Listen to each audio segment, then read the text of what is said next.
Hi ಎಲ್ರಿಗೂ ನಮಸ್ತೆ, welcome back to my YouTube channel. ಇನ್ನೇನು ಕನ್ನಡ ಸೀಸನ್ 13 ಬಿಗ್ ಬಾಸ್ನ ಸೀಸನ್ ಶುರುವಾಗಲಿದೆ. ಅದಕ್ಕೆ ಬಿಗ್ ಬಾಸ್ನಲ್ಲಿ ಅಗ್ನಿ ಪರೀಕ್ಷೆ ಎಂಬ ಒಂದು ಶೋ ನಡೆಸ್ತಾ ಇದ್ದಾರೆ. ಸೊ ಅದರಲ್ಲಿ ಹಲವಾರು ಕಂಟೆಸ್ಟೆಂಟ್ಸ್ಗಳು ಬಂದಿದ್ದಾರೆ. ಅದರಲ್ಲೂ ಇನ್ಸ್ಟಾಗ್ರಾಮ್ ಖ್ಯಾತಿಯ ಇನ್ಸ್ಟಾಗ್ರಾಮಲ್ಲಿ ಮಂಜ, ಸೊ ಅಮುಕುಡುಮುಕು ಮಂಜ ಅಂತಲೇ ಹೆಸರು ಮಾಡಿದಂತಹ ಮಂಜ ಅವರು ಕೂಡ ಬಂದಿದ್ದಾರೆ. ಬಿಗ್ ಬಾಸ್ ಮನೆಗೆ ಎಂಟ್ರಿ ಕೊಡಬೇಕು ಅನ್ನೋ ಕನಸು ಕಂಡಿದ್ದ ಮಂಜಗೆ ಅಗ್ನಿ ಪರೀಕ್ಷೆಯಲ್ಲಿ ದೊಡ್ಡ ಶಾಕ್ ಎದುರಾಗಿದೆ. ಅಷ್ಟಕ್ಕೂ ಮಂಜ ಯಾರು ಅಂತ ಕೇಳ್ತೀರಾ?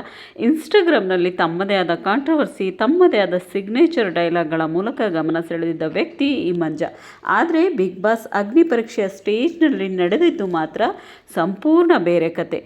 ಜಡ್ಜ್ ಸಂಗೀತ ಅವರ ಮಾತಿಗೆ ಪ್ರತಿಕ್ರಿಯಿಸಿದ ಮಂಜ, ನಾನು ಯಾರನ್ನು ಇಂಪ್ರೆಸ್ ಮಾಡಲು ಬಂದಿಲ್ಲ ಅನ್ನೋ ರೀತಿಯಲ್ಲಿ ಸಿಟ್ಟಿನಿಂದ ಉತ್ತರಿಸಿದ್ದಾರೆ ಎನ್ನಲಾಗಿದೆ.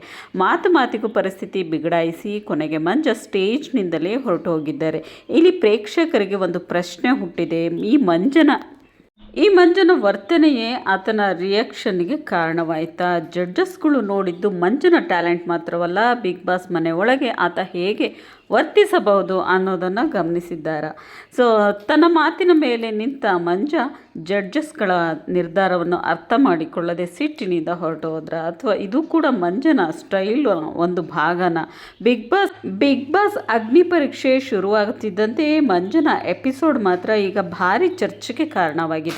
ಅಹಂಕಾರನ, ಆತ್ಮವಿಶ್ವಾಸನ, ಅಥವಾ ಮಂಜನಿಗೆ ಆದ ಅನ್ಯಾಯನ ಅನ್ನೋದ್ರ ಬಗ್ಗೆ ಜನರು ಮಾತನಾಡ್ತಾ ಇದ್ದಾರೆ. ಸೊ ಇದ್ರ ಬಗ್ಗೆ ನಿಮ್ಮ ಅಭಿಪ್ರಾಯ ಏನು ಅನ್ನೋದನ್ನು ಕಮೆಂಟ್ ಬಾಕ್ಸಲ್ಲಿ ತಿಳಿಸಿ ಫ್ರೆಂಡ್ಸ್. ಹಾಗೆಯೇ ಇದೆಲ್ಲ ಒಂದು ಗಿಮಿಕ್ಕ ಅನ್ನೋದು ಕೂಡ ಗೊತ್ತಾಗ್ತಾ ಇಲ್ಲ. ಇನ್ನು ಯಾರ್ಯಾರು ಬಂದಿದ್ದಾರೆ ಅಂತಲೂ ಕೂಡ ನನ್ನ ಒಂದು ಚಾನಲ್ನಲ್ಲಿ ನಾನು ಹೇಳ್ತಾ ಹೋಗ್ತೀನಿ. ಸೊ ಹಾಗೆಯೇ ಹೊಸಬ್ರು ಯಾರೆಲ್ಲ ನನ್ನ ಚಾನಲ್ನ ನೋಡ್ತಾ ಇದ್ದರೆ ಇವಾಗಲೇ ಹೋಗಿ ಸಬ್ಸ್ಕ್ರೈಬ್ ಮಾಡ್ಕೊಳ್ಳಿ. ನೆಕ್ಸ್ಟ್ ವ್ಲಾಗಲ್ಲಿ ಮತ್ತೊಂದಷ್ಟು ಇಂಟ್ರೆಸ್ಟಿಂಗ್ ಆಗಿರೋ ವಿಷಯದೊಂದಿಗೆ ಮತ್ತೆ ಸಿಗ್ತೀನಿ ಫ್ರೆಂಡ್ಸ್. ಟೇಕ್ ಕೇರ್ ಎಲ್ರಿಗೂ.